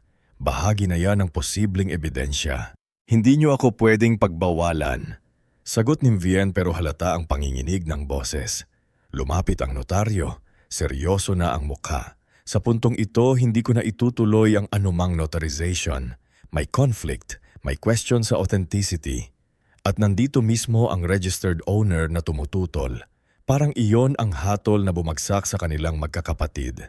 Hindi pa korte ngunit nagsimula ng matikman ng mga anak ni Salvacion ang unang kapalit ng ginawa nila. Hindi doon natapos ang gulo dahil naroon si reporter Luhata Cabansag, mabilis nang naitala ang nangyari. Hindi niya ginawang iskandalo ang dating ngunit malinaw niyang kinunan ang mahalagang bahagi. Ang pagharap ni Salvacion, ang pagtanggi ng notaro, ang pag-atras ni Roldan at ang pagbanggit ng mga dokumento na may maling peta at pirma. Mrs. Dialanta, tanong ni Lualti, "Ano po ang gusto ninyong mangyari pagkatapos nito?" Saglit na tumingin si Salvacion sa 4 niyang anak. Si Caldero ay galit na galit pa rin. Si Fricia ay umiiyak na ngunit hindi makalapit. Si Mavien ay nakapako ang mata sa folder. Si Audrina ay halos hindi makahinga sa kakaiyak. "Gusto ko ng investigasyon." Sagot ni Salvacion, "Hindi lang para sa akin. Para rin kina Alfon Basticorino at sa lahat ng matatandang ikinulong dahil may pamilyang gustong makinabang sa katahimikan nila." Pagkatapos ng araw na iyon, hindi agad nakulong ang mga anak ni Salvacion. Hindi ganoon kabilis ang hustisya. Ngunit nagsimula ang mga formal na reklamo, investigasyon at paglabas ng mas maraming patunay. Si Attorney Casimiro ay naghain ng request para sa protection order at legal action laban sa pagbebenta ng ari-arian. Si Kapitan Damaso Ilustre naman ay nagbigay ng opisyal na pahayag na matino at malinaw ang isip ni Salvacion bago ito sa pilitang kinuha ng ambulansya. Si Aling Virgie Balatbat ay nagsalita rin sa harap ng barangay record officer. Sinabi niyang, "Nakita ko ang lahat, nagmamakaawa si Salvacion. Hindi siya nagwala. Ang nagwawala ang mga anak niyang pilit siyang pinapakuha." Si Mang Tibo Sarmiento, kahit hirap ng maglakad, ay pumunta rin para magbigay ng testimonya. "Kung baliw si Salvacion, sana matagal na naming napansin. Pero ang totoo, mas matino pa siya kaysa sa mga anak niyang pera, ang inuuna kaysa konsyensya." Ang San Gerardo Wellness Institute ay nagsimulang maimbestigahan. Si Junifer Maloles, na halos hindi makatulog sa takot, ay nagdesisyong maging whistleblower. Sa unang meeting niya kasama sina Attorney Casimiro at reporter Lualhati, nanginginig siya habang hawak ang mga kopya ng logbook. "Hindi lang po si Salvacion," sabi ni Juniper. "May ilan pa pong pasyente na ganito rin ang kaso. May mga pamilyang nagbabayad para manatili sila roon kahit wala namang malinaw na legal basis." "Handa ka bang magsalita?" tanong ni Luali. Tumulo ang luha ni Juniper. "Takot po ako pero mas takot akong tumanda na alam kong may mga taong nasira ang buhay dahil nanahimik ako." Dahil sa testimonya ni Juniper, muling nabuksan ang kaso ni Nerissa Alfon at Basti Quirino. Napag-alaman na ang pamangkin ni Nerissa ay nag-file ng guardianship request gamit ang pinalabong medical report. Si Basti naman ay hindi naman dapat nakakonfine ng pangmatagalan. Kailangan niya ng counseling, hindi pagkakakulong. Unti-unting lumawak ang kwento. Ang dating kaso ni Salvacion ay naging pinto para makita ang mas malaking abuso. Sa kabilang banda, gumuho naman ang buhay ng kanyang mga anak. Si Calderon ang unang tinamaan sa real estate company na pinapasukan niya. Mabilis na kumalat ang balita. Tinawag siya ng manager niyang si Rufino Salceda, isang lalaking dati bilib sa kanyang lakas ng loob sa bentahan. Calderon, sabi ni Rufino habang nakaharap sa kanya sa opisina, "We cannot keep you active while you're under investigation for property fraud involving your own mother." "Sir, hindi naman ako convicted." "Tama. Pero ang trabaho natin nakasalalay sa trust. Kung sariling nanay mo, pinaghinalaan mong dinaya paano magtitiwala ang kliyente sa'yo." Ilang araw pagkatapos noon, tinanggal siya sa major listings. Nawalan siya ng komisyon, nawala ang mga kaibigan niyang dati ay sumasama sa kanya tuwing may pera siya. Ang dating mayabang na si Calderon ay nagsimulang tumanggap ng tawag mula sa mga taong pinagkakautangan niya. Si Fricia naman ay natikim ng kahiya ang matagal niyang kinakatatakot.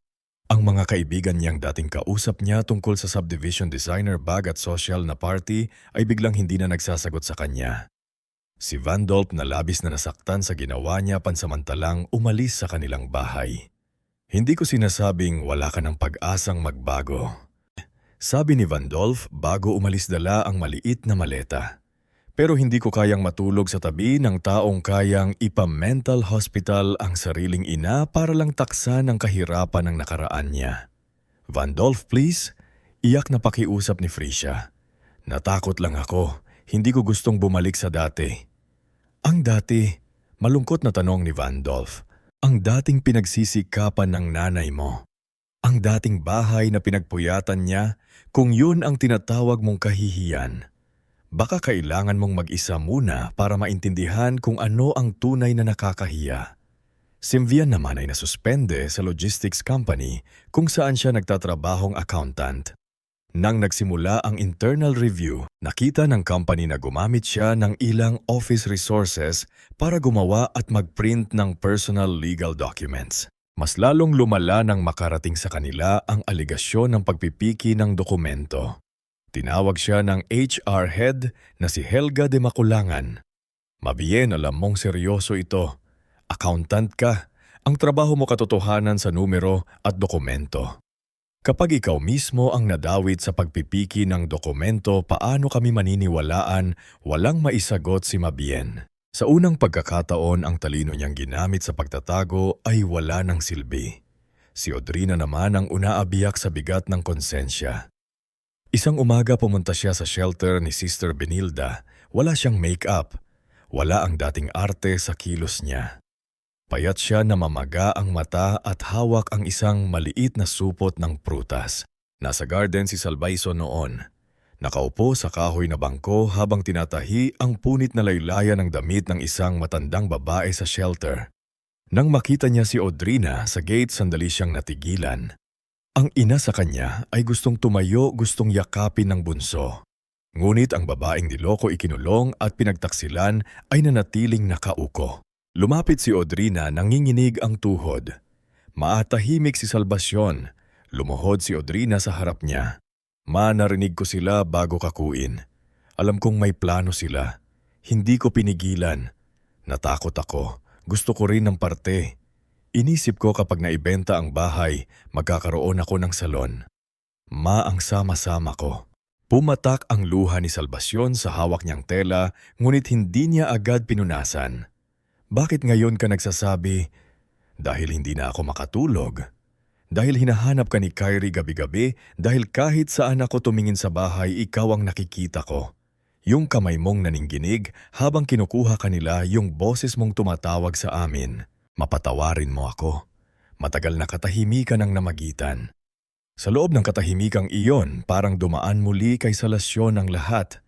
Ang araw na ipinanganak si Audrina, ang unang lakad nito ang lagnat na binantayan niya. Ang mga araw na kinarga niya ito habang nananahi. Ngunit kasama rin doon ang gabing pinili nitong manahimik. "Anak," sabi ni Salvacion sa wakas. "Hindi ko alam kung kailan ako makakapagpatawad ng buo. Pero salamat at nagsabi ka ng totoo. Ang unang hakbang sa pagbawi ay hindi iyak. Katotohanan." Dahil sa pag-amin ni Audrina, mas lumalim ang investigasyon. Napilitan ding magsalita si Fricia. Sa una, gusto pa niyang protektahan ang sarili. Ngunit nang malaman niyang may bank transfer records na si Attorney Casimiro mula kay Calderon patungo sa San Gerardo at may inconsistency sa documents ni Vivien, unti-unti na siyang bumigay. Sa isang private meeting kasama ang abogado niya, sinabi ni Fercia, Saven ang gumawa ng papers, si Calderon ang kausap kay buyer. Ako ang kausap kay Director Arman sa unang pagkakataon dahil may kakilala ang kaibigan ko sa facility.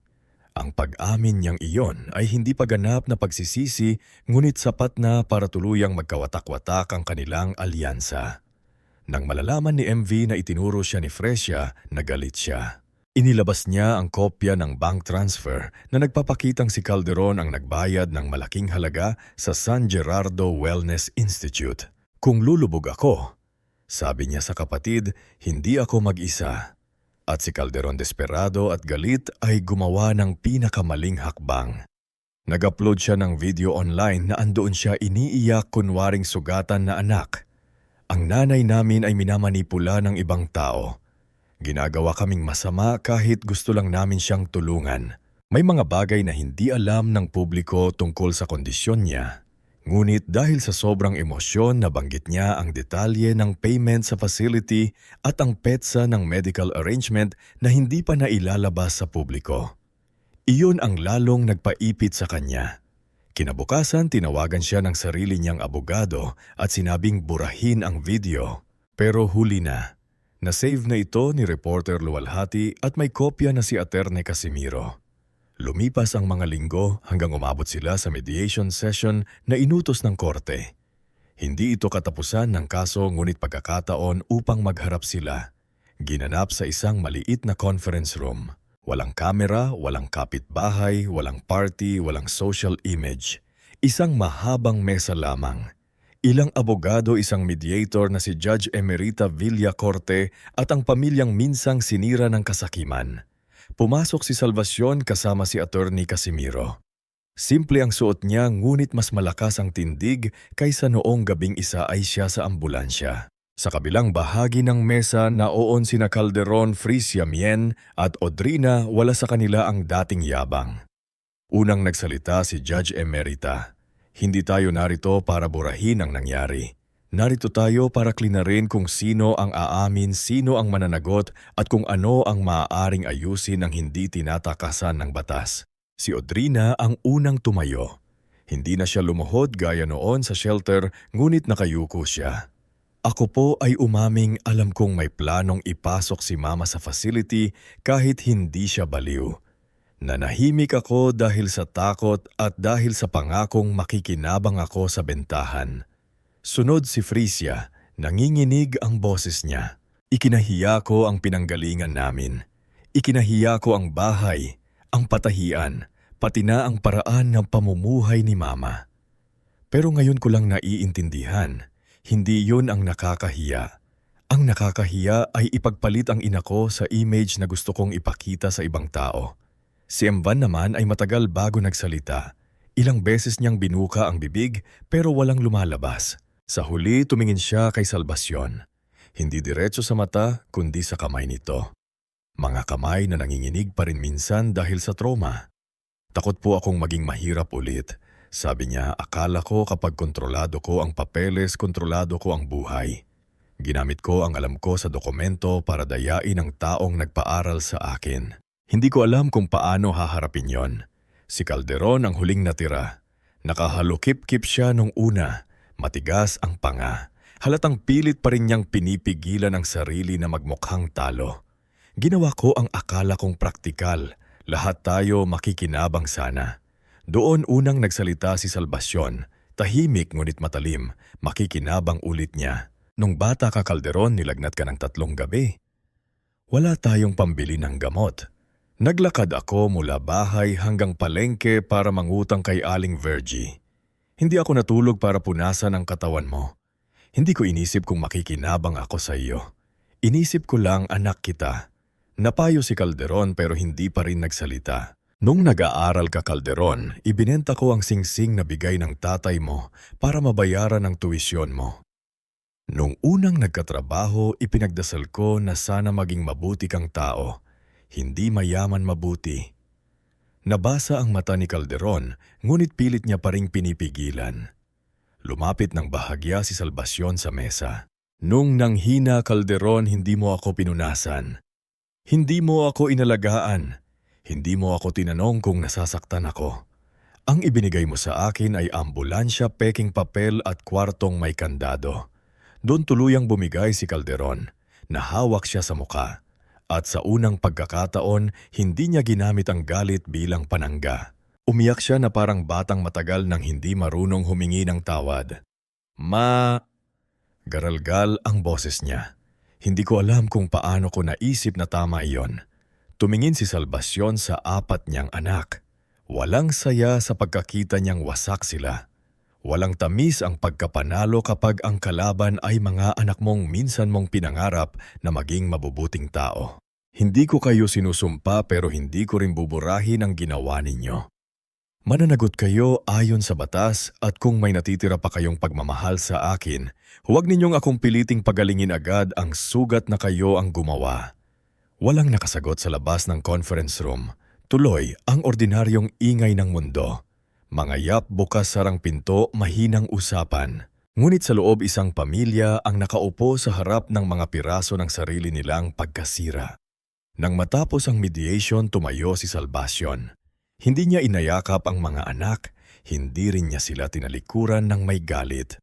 Tumanggo lamang siya sapat para sabihing narinig niya sila, ngunit hindi pa sapat para ibalik ang tiwalang pinatay nila. Paglabas niya, sinalubong siya ni Sister Benilda sa hallway. "Kumusta ang puso mo?" tanong ng madre. Huminga si Salvacion ng malalim. "Masakit pa rin pero hindi na ako nakakulong sa sakit." Sa malayo nakita niya si Kyrie na kasama ni Aling Virgie. Tumakbo ang bata papunta sa kanya. Lola, sa unang pagkakataon, matapos ang lahat ng nangyari, napangiti si Salvacion ng walang takot. Yumuko siya at inayakap ang ago ng mahigpit. "Lola, uuwi ka na ba sa bahay natin?" tanong ni Kyrie. Tumingin si Salvacion sa labas ng gusali sa liwanag ng hapon na tumatama sa salamin. Naisip niya ang bahay, ang lumang patahian, ang puno ng santol at ang mga taong tulad ni Na at Basti na naghihintay pa rin ng tulong. "Uuwi ako pero hindi na para bumalik sa dati. Uuwi ako para gumawa ng panibagong simula." Bago tayo magpatuloy sa huling bahagi ng ating istorya, i-comment mo muna kung taga saan ka at anong oras ka nanonood ngayon. Sa pagtatapos na ito, makikita natin na ang tunay na tagumpay ng isang taong nasaktan ay hindi lamang ang maparusahan ng mga nanakit sa kanya, kundi ang makabangon siya nang hindi na kailangang maging katulad ng mga taong sumira sa kanyang buhay. Pagkatapos ng mediation, hindi agad bumalik si Salvacion de Amanta sa dating bahay na parang walang nangyari. Hindi gan kadali ang paggaling kahit narinig niya ang pag-amin ng mga anak. Kahit nakita niya silang isa-isang nabasag sa bigat ng kasalanan, hindi pa rin iyon sapat para maglaho ang alaala ng ambulansyang huminto sa tapat ng gate. Ang mga kamay na humila sa kanya at ang sigaw ni Calderon na tumatak sa kanyang puso. "Wala ka ng pag-asa, Ma." Minsan kahit nasa tahimik na silid siya ng shelter ni Sister Benilda, nagigising pa rin siya sa kalagitnaan ng gabi.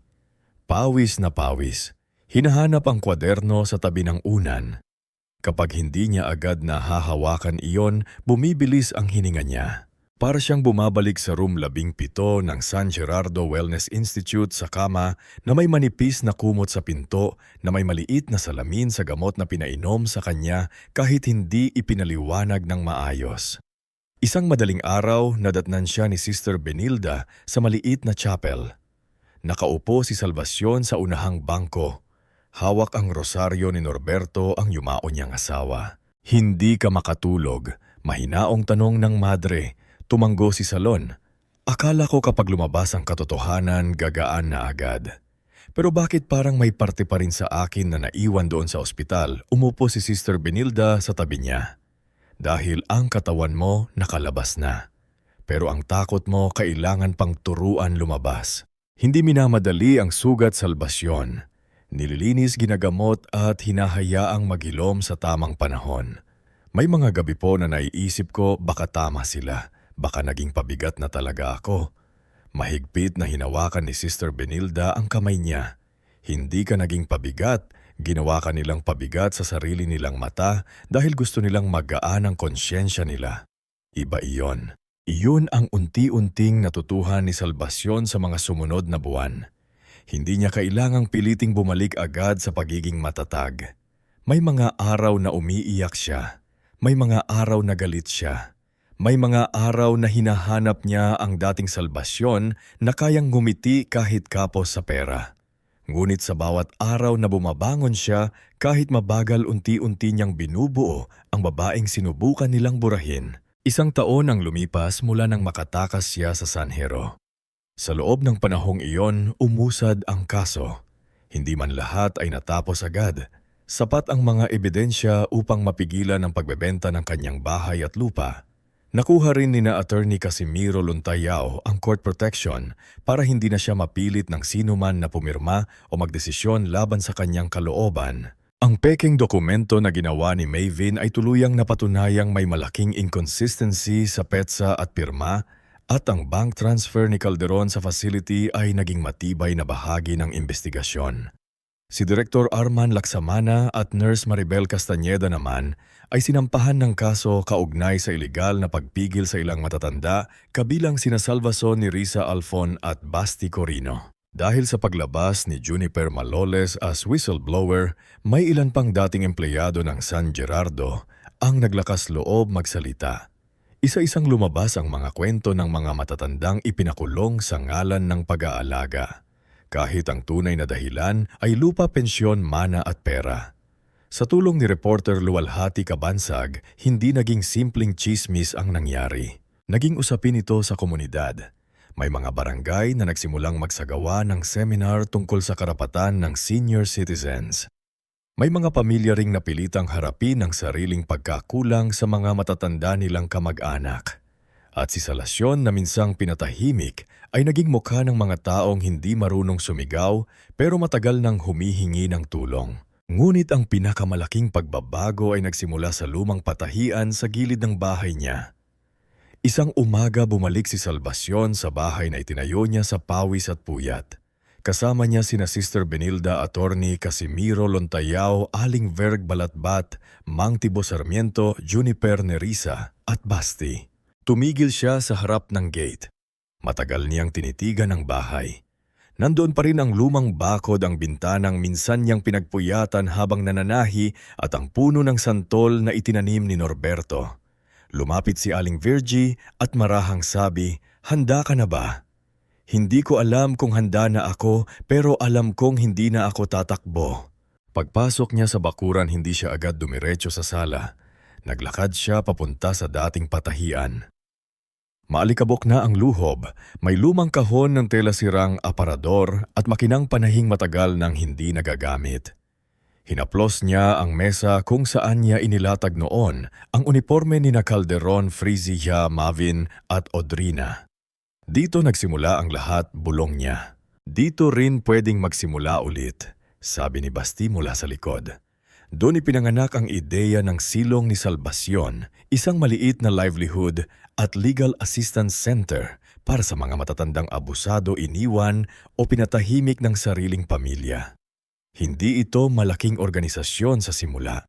Isang inayos na silid, 3 makinang panahi, ilang monoblock chair, lumang mesa para sa legal consultation at maliit na kusina kung saan si Aling Virgie ang nagluluto ng lugaw at kape. Si Mang Tibo, kahit mahina na ang tuhod, ay nagboluntaryong maging tagasundo ng mga senior citizen gamit ang nirentahang tricycle ng pamangkin niya.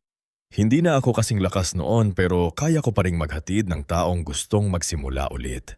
Si Nerissa, dating school principal, ang nagturo ng basic reading at writing sa ilang matatandang hindi marunong gumawa ng simpleng sulat o reklamo. Si Basi naman ang nag-ayos ng lumang radyo at speaker para may ginagamit sila sa announcements at maliit na programa tuwing Sabado. Juniper, matapos umalis sa San Gerardo, ay nag-aral ng caregiving at tumulong sa health monitoring ng mga senior na pumupunta roon. At si Salvacion, sa gitna ng lahat, ay muling humawak ng karayom at sinulid. Ngunit na iyon, hindi na siya nananahi para lang may maipakain sa mga anak. Nananahi siya ng bagong buhay hindi lang para sa sarili niya, kundi para sa mga taong muntik na ring itapon ng mundo. Isang hapon habang abala ang silong ni Salvacion sa unang livelihood session, dumating si Audrina. Simple ang suot niya, walang makeup at may dalang isang kahon ng sabon alkohol at tuwalya para sa center. Tumigil ang ilang sa loob nang makita siya. Alam ng marami ang ginawa ng mga anak ni Salvacion. Alam din nilang si Audrina ang unang umamin. Ngunit hindi ibig sabihin noon ay madali na siyang tanggapin. Lumapit siya kay Salvacion. Mapwede po ba akong tumulong kahit tagalinis lang, kahit tagaayos ng upuan? Tumingin si Salvacion sa kanya. Hindi malamig ang tingin pero hindi rin malambot gaya ng dati. Hindi ito lugar para magpanggap o ina. Ang mga taong pumupunta rito pagod na sa pagpapanggap ng pamilya nila. Alam ko po, sagot Audrina, na kayo ko. Kaya gusto ko pong magsimula sa pinakamababa, hindi bilang anak mo, bilang taong may kasalanang gustong matutong bumawi. Matagal na tahimik si Salvacion. Pagkatapos itinuro niya ang gilid ng silid kung saan may nakatambak na mga silyang kailangang punasan. Doon ka magsimula. Napaluha si Audrina hindi dahil pinahiya siya kundi dahil binigyan siya ng pagkakataong hindi niya karapat-dapat pero kailangan niyang paghirapan. Si Fricia naman ay matagal bago muling humarap kay Salvacion. Matapos siyang iwan pansamantala ni Vandolph, napilitan siyang magtrabaho sa maliit na bakery ng pinsan ng asawa niya. Noong una halos ikahiya niya ang magbenta ng pandesal at ensayimada. Ngunit habang lumilipas ang buwan, unti-unti niyang naunawaan ang bigat ng trabahong dati niyang minamaliit. 400 pa lang ng madaling araw, gising na siya. Mainit ang pugon, masakit sa kamay ang pagmamasa. Nakakapagod ngumiti sa customer kahit puyat. Doon niya naalala si Salvacion, ang inang buong buhay nagtahi kahit masakit na ang likod. Isang umaga dumating si Fricia sa silong ni Salvacion dalang 2 train ng mainit na tinabay. Hindi siya pumasok agad, nakatayo lang siya sa gate kabado. Nakita siya ni Aling Virgie. Papasok ka o gusto mong tumanda dyan, napayuko si Fricia. Pwede po ba, hindi ako ang dapat mong tanungin? Lumapit si Salvacion mula sa loob. Sandali silang nagtitigan. Ang dating anak na hihiya sa amoy ng lumang tela ay nakatayo ngayon na may harina pa sa manggas. Madala ko po ito para sa mga tao dito. Hindi ko po hinihing kausapin niyo ako ng matagal. Gusto ko lang pong mag-iwan. Tinanggap ni Salvacion ang tinapay. Salamat. Iyon lang ang sinabi niya. Ngunit para kay Fricia sapat na muna iyon. Natuto siyang maghintay. Hindi na siya nagmamadaling mapatawad dahil ngayon niya nauunawaan ang sugat na ginawa niya ay hindi simpleng gasgas na pwedeng takpan ng luha. Si Mavin naman ay nawalan ng lisensya sa accounting matapos ang disciplinary action kaugnay sa falsification. Mula sa malamig at malinis na opisina, napunta siya sa maliit na warehouse bilang inventory clerk. Doon siya mismo ang nagbibilang ng kahon, pumipirma sa receiving sheet at sumasagot kapag may mali sa numero. Sa unang buwan, halos kainin siya ng kahihiyan ngunit isang matandang warehouse guard na si Mang Senando ang minsang nagsabi sa kanya. Ang taong nasira dahil sa papel din matututong maging tapat ulit. Huwag mong dayain ang maliit na trabaho. Diyan nagsisimula ang tunay na pagbabago. Tumimo iyon kay Mivin. Si Calderon naman ay pinakamahirap magbago. Matapos mawalan ng trabaho sa real estate at mapilitang humarap sa kaso, bumagsak ang yabang niya. Nagsagawa siya ng community service bilang bahagi ng kasunduang legal sa ilang aspeto ng kaso, ngunit hindi iyon naging madali. Inatusan siyang tumulong sa senior citizen programs ng ibang barangay. Magbuhat ng upuan, magayos ng pila at makinig sa hinaing ng mga matatanda. Noong una halatang ginagawa lang niya dahil kailangan. Ngunit isang araw may matandang lalaking humawak sa braso niya at nagsabing, "Anak, salamat. Buti ka pa inalayanan mo ako. Yung tunay kong anak, 3 taon na akong hindi dinadalaw." Hindi nakasagot si Calderon. Nang gabing iyon, umuwi siya at umiyak ng mag-isa. Doon niya unang naramdaman na ang ginawa niya kay Salvacion ay hindi lang legal na kasalanan. Isa iyong pagpatay sa tiwalang buong buhay ibinigay ng ina. Samantala ang San Gerardo Wellness Institute ay lumaban pa. Si Director Armand sa huling pagtatangka naglabas ng pahayag na sinisiraan lamang siya at ginagamit daw ni Salvacion ang kwento para kumita ng simpatiya. Sinibuhin din niyang takutin si Juniper sa pamamagitan ng pagpapadala ng tauhan sa tinitirhan nito. Isang gabi pumunta si Juniper sa silong ni Salvacion. Nanginginig, "Nay, may sumusunod po sa akin, baka hindi ko kayanin." Hinawakan ni Salvacion ang kamay niya. "Noong nasa loob ako, ikaw ang nagbukas ng pinto para sa akin. Ngayon kami naman ang magiging pinto mo palabas sa takot." Agad kumilos si Attorney Casimiro. Naghain siya ng reklamo sa harassment. Si Luwalhati naman ay naglabas ng follow-up report na may testimonya ng iba pang dating pasyente at pamilya. Sa public hearing, humarap si Salvacion. Nakasuot siya ng simpleng puting blouse, nakatali ang buhok at hawak ang kwaderno. Nandoon din ang 4 niyang anak. Hindi sila nakaupo sa harap. Nasa likod sila. Tahimik, walang karapatang umagaw ng eksena. Ngunit naroon sila hindi para iligtas ang sarili, kundi para saksihan ang tapang ng inang minsan nilang ipinatapon. Sa harap ng committee, nagsalita si Salvacion. "Hindi po ako doktor, hindi rin po ako mayaman na kayang labanan ng malalaking institusyon. Isa lang po akong ina, isang senior citizen, isang babaeng pinaniwala ng pamilya niya na wala na siyang halaga. Pero ang nangyari sa akin ay hindi dapat mangyari sa iba. Ang pag-aalaga ay hindi dapat gawing negosyo ng pagkakaroon. Ang pagiging matanda ay hindi dapat gawing dahilan para agawan ng boses. Tahimik ang bulwangan." Ipinakita ni Attorney Casimiro ang mga dokumento. Ipinakita ni Juniper ang logbook. Nagsulita si Nerissa tungkol sa bahay na muntik maagaw ng pamangkin. Nagsalita si Basti tungkol sa trauma na ginawang dahilan upang ikulong siya. Isa-isang lumabas ang katotohanan at sa dulo ng mahabang proseso, ipinasara ang San Gerardo Wellness Institute habang iniimbestigahan at kinasuhan sina Direktor Armand at Nurse Maribel. Hindi man natapos ang lahat sa isang araw, malinaw na hindi na sila makakatago sa likod ng malinis na pader at magagandang salita. 2 taon matapos itayo ang silong ni Salvacion, ipinagdiwang nila ang anibersaryo nito sa bakuran ng bahay. May mga banderitas, simpleng pansit kakanin ni Aling Virgie at mga damit na tinahi ng mga senior citizen para ibenta sa maliit na bazar. Nasa ilalim ng puno ng santol ang mahabang mesa. Naroon si Sister Benilda, Attorney Casimiro, Luwalhati, Juniper, Nerissa, Basti, Mang Tibo at maraming taong minsang nawalan ng pag-asa ngunit muling natutong tumayo. Dumating din ang 4 na anak ni Salvacion. Hindi sila nakasuot ng mamahaling damit. Walang yabang, walang palusot. Si Calderon ay may dalang kahon ng school supplies para sa mga apo ng senior na tinutulungan ng center. Syria ay may dalang tinapay mula sa bakery. Si Mavien ay may dalang maayos na financial ledger na siya mismo ang gumawa para sa transparent records ng center. Ngunit hindi niya ipinilit na gamitin iyon. Si Audrina ay naroon na mula umaga pa. Nag-aayos ng upuan at naghaha ng tubig. Lumapit silang 4 kay Salvacion. Si Kyrie ay nasa tabi ng lola niya. Hawak ang kamay nito. Masabi ni Calderon, "Pinakamababa ang boses sa kanilang lahat. Hindi namin kayang burahin ang ginawa namin. Hindi rin namin hinihing ibalik mo agad ang tiwala, pero gusto naming ibigay ito." Iniabot niya ang isang sobre sa loob ay 4 na sulat. Tig-iisa mula sa kanilang magkakapatid. Hindi lamang iyon simpleng sorry.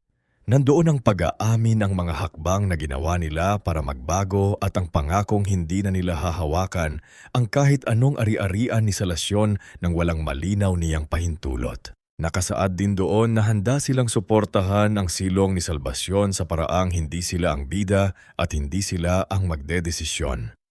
Binasa ni Salvacion ang unang pahina. Tumahimik siyang matagal. Ang paligid ay puno ng tao. Ngunit sa sandaling iyon, parang silang mag-iina lang ang nandoon. Ang inang minsang dinurog at ang mga anak na unti-unting natututong humarap sa durog na ginawa nila. "Mahal ko pa rin kayo," sabi ni Salvacion. Dahilan para sabay-sabay mapaluha ang apat. Hindi nawala iyon, pero ang tiwala ay hindi minamana. Pinaghirapan iyon. Kung gusto ninyo akong maging bahagi ulit ng buhay ninyo, hindi salita ang kailangan ko.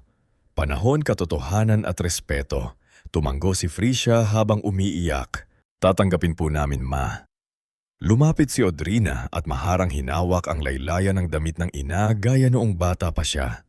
Kahit gaano katagal, hindi sila niyakap ni Salvacion ng mahigpit tulad ng dati. Ngunit isa-isa niyang hinawakan ang kanilang kamay. Hindi iyon ganap na pagbabalik. Hindi iyon pagbura, ngunit iyon ay simula ng hangganan na may awa. Pagmamahal na narurunong ng protektahan ng sarili. Pagsapit ng hapon, naupo si Salvacion sa ilalim ng puno ng santol kasama si Kyrie. Sa loob ng dating patahian, dinig ang tawanan ng matatanda habang nagtatahi, nagluluto at nagkukwentuhan. Si Juniper ay nagtuturo ng tamang pag-inom ng gamot. Si Neresa ay nagbabasa ng sulat para sa isang matandang babae. Si Basti ay nag-aayos ng speaker. Si Aling Vergie ay namimigay ng kakanin. Si Mang Tibo ay nakikipagbiruan sa mga senyor na ihahatid niya mamaya. Sa huling liwanag ng araw, tumama ang sinag sa lumang makinang panahi sa loob ng silid. Umiikot muli ang gulong nito. Tahimik muli tuloy-tuloy tulad ng buhay ni Salvacion. Minsang pinahinto, minsang ikinulong. Ngunit sa huli ay muling umandar para manahi ng bagong simula para sa sarili niya at sa mga taong natutong lumaban sa katahimikan.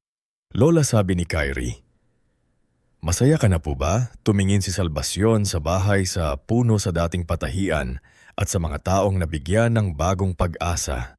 Naalala niya ang ambulansya sa Swispiel Polishang Ospital, ang room 17 ang sigaw ni Calderon. Ngunit ngayon hindi na iyon ang huling larawan sa isip niya. Ang huling larawan na ngayon ay ang silong ni Salvacion.